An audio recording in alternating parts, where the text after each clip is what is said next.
ही सगळ्यांचीच इच्छा आहे, मानसिकता आहे.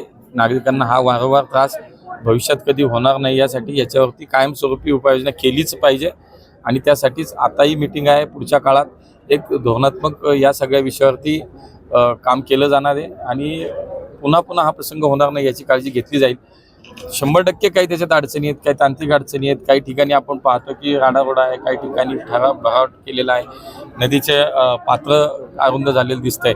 सगळ्या गोष्टी आहेत आणि मुळात आपण म्हणतो तशी पूररेषा निश्चित करण्याचा एक विषय आहे. सगळ्या गोष्टीचा एकत्रित विचार करून एकदम कायमस्वरूपी या सगळ्या भागामध्ये कधी पाणी पुढच्या काळात येणार नाही यासाठीचं काम करणं आवश्यक आहे. ते आपण करू. मी सांगितलं की 40,000च्या वरती 40,000 क्युसेकच्या वरती पाणी 100% सोडलेलं आहे आणि त्याशिवाय इतकं पूर येत नाही. इथून मागचा आपण जो अनुभव पाहिला, ज्या ज्या वेळेला 40-45,000 क्युसेकच्या वरती पाणी सोडलं गेलं त्यावेळेला ही परिस्थिती इथं झालेली आहे आणि म्हणून याची निश्चित चौकशी केली जाईल.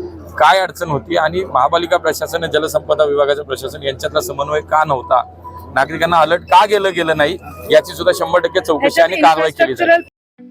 ठळक घडामोडींसाठी देशोन्नती न्यूज चॅनलला सबस्क्राईब करा आणि बेल आयकॉन प्रेस करा.